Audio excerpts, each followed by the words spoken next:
ایک چھوٹے سے گاؤں میں ایک لڑکا رہتا تھا جس کا نام حمزہ تھا۔ گاؤں بہت سادہ مگر خوبصورت تھا۔ کچے راستے، مٹی کے گھر، کھیتوں میں لہلہاتی فصلیں اور شام کے وقت پرندوں کی آوازیں اس جگہ کو بہت پرسکون بنا دیتے تھیں۔ گاؤں کے لوگ سادہ زندگی گزارنے والے تھے۔ وہ صبح سویرے کام پر نکل جاتے اور شام کو اپنے گھروں میں واپس آ جاتے۔ زیادہ تر لوگ یہی سمجھتے تھے کہ انسان کی زندگی اس کی قسمت سے طے ہوتی ہے۔ وہ زیادہ بڑے خواب نہیں دیکھتے تھے، مگر حمزہ ان سب سے مختلف تھا۔ حمزہ بچپن سے ہی بہت سوچنے والا اور خواب دیکھنے والا لڑکا تھا۔ وہ اکثر کھیتوں کے کنارے بیٹھ کر آسمان کی طرف دیکھتا اور سوچتا کہ دنیا کتنی بڑی ہے اور شاید اس کے لیے بھی کہیں کوئی خاص راستہ موجود ہے۔ حمزہ کا خاندان بہت امیر نہیں تھا۔ اس کے والد ایک مزدور تھے جو روزانہ شہر جا کر سخت محنت کرتے تھے۔ شام کو جب وہ گھر واپس آتے تو ان کے کپڑوں پر مٹی لگی ہوتی اور چہرے پر تھکن صاف نظر آتی تھی، مگر پھر بھی وہ اپنے بچوں سے محبت سے بات کرتے اور ان کے ساتھ وقت گزارنے کی کوشش کرتے۔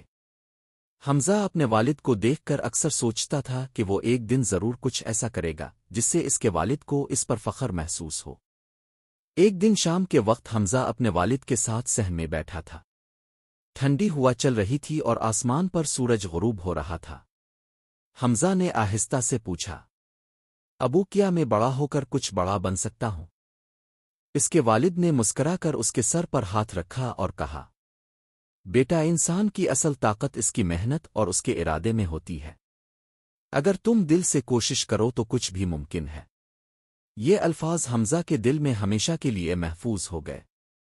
اگلے دن سے ہی حمزہ نے اپنے آپ سے وعدہ کر لیا کہ وہ اپنی زندگی کو بہتر بنانے کے لیے پوری محنت کرے گا۔ اس کا اسکول گاؤں سے کافی دور تھا۔ وہاں پہنچنے کے لیے اسے روزانہ تقریباً 5 کلومیٹر پیدل چلنا پڑتا تھا۔ گرمی کے دنوں میں سورج بہت تیز ہوتا، سردیوں میں ٹھنڈی ہوا چہرے کو چبھتی اور کبھی بارش راستے کو کیچڑ سے بھر دیتی، مگر حمزہ نے کبھی ہمت نہیں ہاری۔ وہ روز صبح جلدی اٹھتا، اپنے بستے کو کندھے پر ڈالتا اور اسکول کے لیے روانہ ہو جاتا۔ راستے میں وہ کھیتوں، درختوں اور پرندوں کو دیکھتا اور اپنے مستقبل کے بارے میں سوچتا رہتا۔ اس کے دوست اکثر کہتے، حمزہ، اتنی محنت کیوں کرتے ہو؟ آخرکار ہمیں یہی گاؤں میں رہنا ہے۔ حمزہ مسکرا کر جواب دیتا، اگر ہم کوشش کریں تو شاید ہماری زندگی اس گاؤں سے بھی آگے جا سکتی ہے۔ وقت کے ساتھ ساتھ اس کی محنت نظر آنے لگی۔ وہ اپنی کلاس میں ہمیشہ اچھے نمبر حاصل کرتا تھا۔ اساتذہ بھی اس کی لگن دیکھ کر خوش ہوتے تھے۔ ایک دن اسکول کے استاد نے کلاس میں ایک سوال پوچھا، تم میں سے کون اپنی زندگی میں بڑا خواب دیکھتا ہے؟ کلاس میں زیادہ تر بچے خاموش رہے۔ کچھ بچوں نے ہنستے ہوئے کہا کہ انہیں صرف کھیلنا اچھا لگتا ہے، لیکن حمزہ نے فوراً ہاتھ اٹھایا۔ استاد نے پوچھا، حمزہ، تم کیا بننا چاہتے ہو؟ حمزہ نے اعتماد سے جواب دیا، میں ایسا انسان بننا چاہتا ہوں جو دوسروں کی زندگی بہتر بنا سکے۔ استاد نے خوش ہو کر کہا، اگر تم اپنے خواب پر یقین رکھتے ہو اور محنت کرتے رہو تو تم ضرور کامیاب ہوگے۔ یہ الفاظ حمزہ کے لیے ایک نئی طاقت بن گئے۔ لیکن زندگی ہمیشہ آسان نہیں ہوتی۔ کچھ سال بعد حمزہ کے والد شدید بیمار ہو گئے۔ اب گھر کے حالات پہلے سے بھی زیادہ مشکل ہو گئے تھے۔ گھر کا خرچ چلانا مشکل ہونے لگا۔ ایسے وقت میں حمزہ نے ایک مشکل فیصلہ کیا۔ اس نے پڑھائی کے ساتھ ساتھ کام بھی شروع کر دیا۔ شام کے وقت وہ گاؤں کی ایک چھوٹی سی دکان پر کام کرتا تھا۔ وہ گاہکوں کو چیزیں دیتا، دکان صاف کرتا اور کبھی کبھی حساب کتاب بھی لکھتا تھا۔ رات کو جب وہ گھر واپس آتا تو بہت تھکا ہوا ہوتا، مگر پھر بھی وہ اپنی کتابیں کھول کر پڑھائی شروع کر دیتا۔ کبھی کبھی نیند اس کی آنکھوں پر غالب آ جاتی، مگر وہ خود کو یاد دلاتا کہ اس کا ایک خواب ہے۔ گاؤں کے کچھ لوگ اسے دیکھ کر کہتے، یہ لڑکا بہت بڑے خواب دیکھتا ہے مگر حقیقت میں کچھ نہیں ہوگا۔ مگر حمزہ نے کبھی ان باتوں کو دل پر نہیں لیا۔ وہ جانتا تھا کہ دنیا اکثر ان لوگوں۔ سال گزرتے گئے۔ حمزہ نے اپنی محنت جاری رکھی۔ آخر وہ دن آ گیا جب اس کے امتحان کے نتائج آنے والے تھے۔ پورے گاؤں میں اس بات کی بات ہو رہی تھی کہ حمزہ کے نتائج کیسے آئیں گے۔ جب نتیجہ آیا تو سب حیران رہ گئے۔ حمزہ نے پورے ضلع میں سب سے زیادہ نمبر حاصل کیے تھے۔ یہ خبر پورے گاؤں میں تیزی سے پھیل گئی۔ لوگ اس کے گھر آ کر مبارکباد دینے لگے۔ اس کے والد کی آنکھوں میں خوشی کے آنسو آ گئے۔ انہوں نے حمزہ کو گلے لگا کر کہا، بیٹا آج تم نے میرا سر فخر سے بلند کر دیا۔ یہ لمحہ حمزہ کی زندگی کے سب سے خوبصورت لمحوں میں سے ایک تھا۔ اس کامیابی کے بعد حمزہ کو شہر کی ایک بڑی یونیورسٹی میں داخلہ مل گیا۔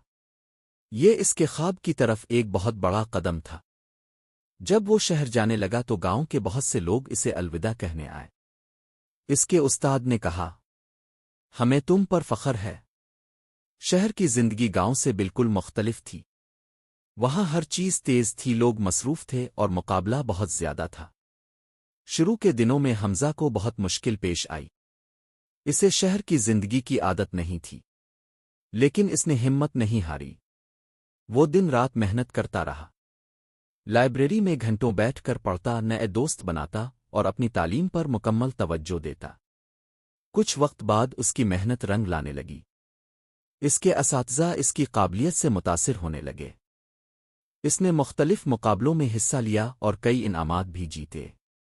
چند سال بعد وہ دن آیا جب یونیورسٹی میں اس کی گریجویشن تقریب تھی۔ جب اس کا نام سٹیج پر پکارا گیا تو پورا ہال تال سے گونج اٹھا۔ اس لمحے اسے اپنے گاؤں کے وہ دن یاد آئے جب وہ مٹی کے راستوں پر چل کر اسکول جاتا تھا۔ اس کی آنکھوں میں خوشی کے آنسو آ گئے۔ تعلیم مکمل کرنے کے بعد حمزہ نے ایک اچھی نوکری حاصل کر لی۔ چند سال بعد اس نے ایک اہم فیصلہ کیا۔ وہ واپس اپنے گاؤں آیا اور گاؤں میں ایک جدید اسکول بنانے کا فیصلہ کیا تاکہ بچوں کو بہتر تعلیم مل سکے۔ افتتاح کے دن پورا گاؤں وہاں جمع تھا۔ حمزہ اسٹیج پر کھڑا ہوا اور بچوں سے کہا، میں بھی تمہاری طرح ایک عام سا بچہ تھا۔ میرے پاس زیادہ وسائل نہیں تھے، مگر میرے پاس ایک چیز تھی، خواب۔ وہ کچھ لمحے خاموش رہا اور پھر بولا، اگر تم اپنے خواب پر یقین رکھو اور محنت کرو تو دنیا کی کوئی طاقت تمہیں کامیاب ہونے سے نہیں روک سکتی۔ بچوں کی آنکھوں میں امید کی چمک آ گئی۔ اس دن سے گاؤں